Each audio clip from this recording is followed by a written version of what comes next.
The next is the mental pathway, and the mental pathway is more important than any of the others put together because the mental includes the spiritual.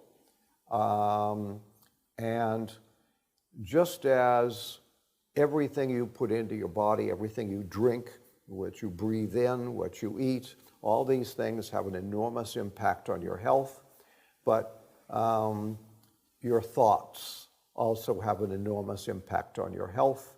And so you not only have to police what goes into your mouth, you have to police what goes into your mind. We know in these well-done studies, good thoughts produce good results, and bad thoughts produce bad results.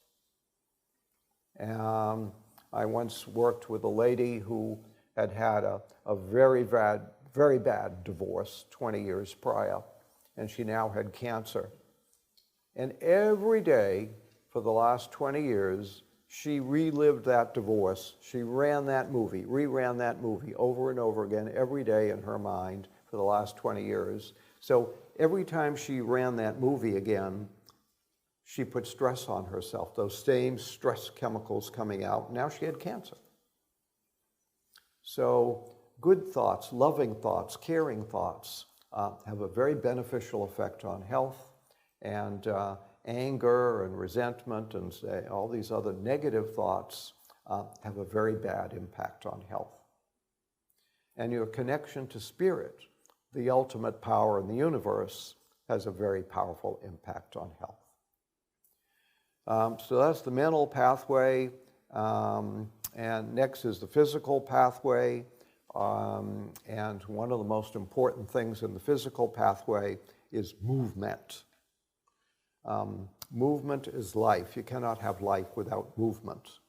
And if you're not moving, you're dying. So you either have to start moving or you're just going to die. And here's why. See, there are three things you have to do with the cell. One, you have to deliver to the cell all of the things it needs to function properly, and that's the nutrition part. Two, you have to keep the cell free of toxins that interfere with its normal function.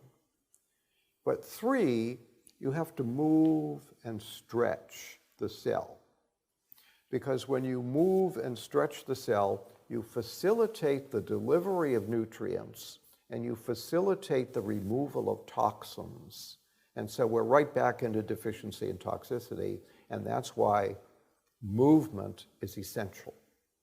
Now, historically, we didn't have to worry about that because historically, we all did something called work.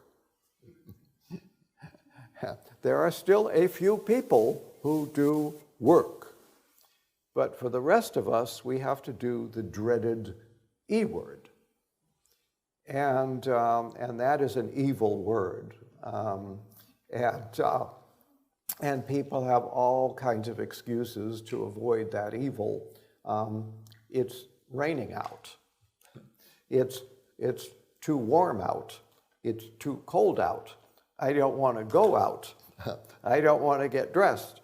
There are all kinds of reasons why we avoid the dreaded E word. But there's a way to cheat, and that's with something called a rebounder. And again, I talk about that in my books. Even 20 minutes a day on a rebounder, on a good rebounder, will give you the movement that you need to keep your cells in good health. So, and then the next pathway is the genetic pathway. And here there's huge misunderstanding. People think that their genes run everything, their genes run their life, and you're going to have genes that predispose you to cancer or diabetes or whatever, and you're going to get these things. That's just nonsense because that's not the way it works. There are genes, your computer has what we call an operating system.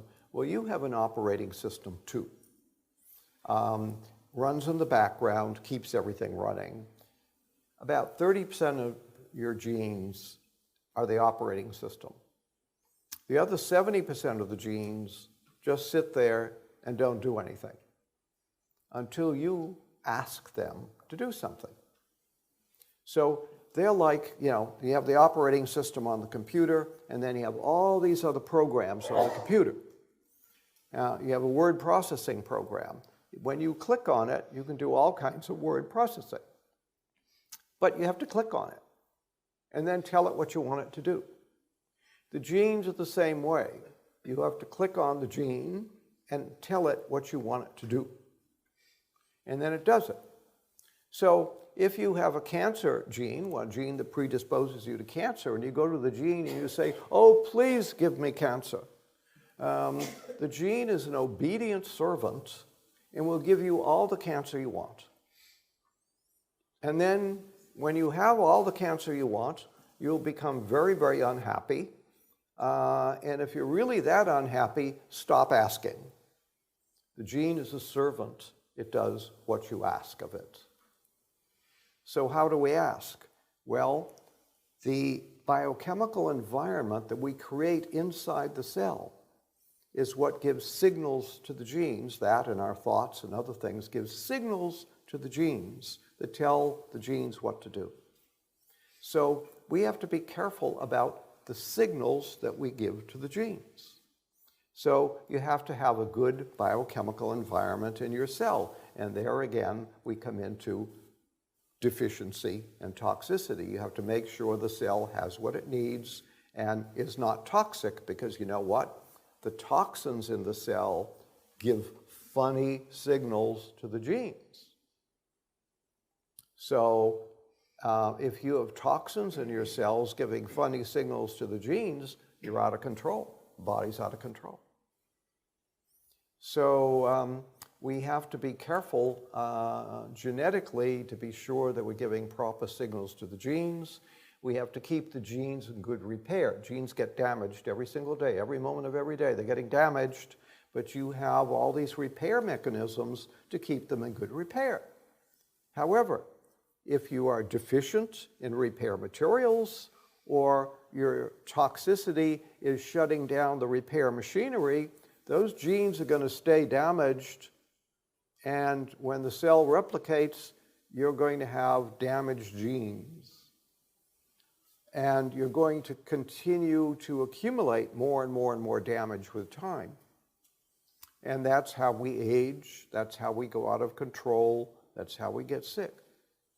So you have to take care of your genes. Make sure they're getting all the repair materials they need. Make sure that you don't have toxins that are interfering with the repair process. And the final pathway is the medical pathway.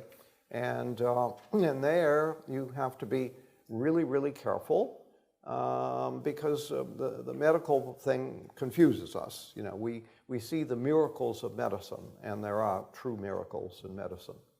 But the true miracles are pretty much confined to a couple of areas: trauma care and crisis intervention. We're at about 15% of medicine. The other 85% of medicine is basically nonsense, and it doesn't work. And so you've got to be really, really careful when you interact with the medical profession. Our doctors are, now don't get me wrong, our doctors are amazing people. They're wonderful people. They're caring people. You know, I was in the Army, and we had medics in the Army, and medics are not MDs. But they're highly trained professionals, and these people, you know, if someone was injured, they would be the first to run to them, to their aid, and they would risk their lives. They'd risk their life to go help somebody else who's injured, and they'd try to stop the flow of blood, and they'd try to comfort them. These are good people. So our medical people, for the most part, not all, but for the most part, are good people. They're caring people, and they take risks to help others. The problem with our medical doctors is that these very good people make the biggest mistake of their life, and they go to medical school, where they are taught essentially 85% of what they're taught is unscientific nonsense. And then they're cut loose on the general population to practice unscientific nonsense. Well, it doesn't work. And that's why people stay sick, that's why they get sicker, that's why the costs keep increasing, and that's why medical intervention is the leading cause of death. So be careful, the medical. So those are the 6 pathways.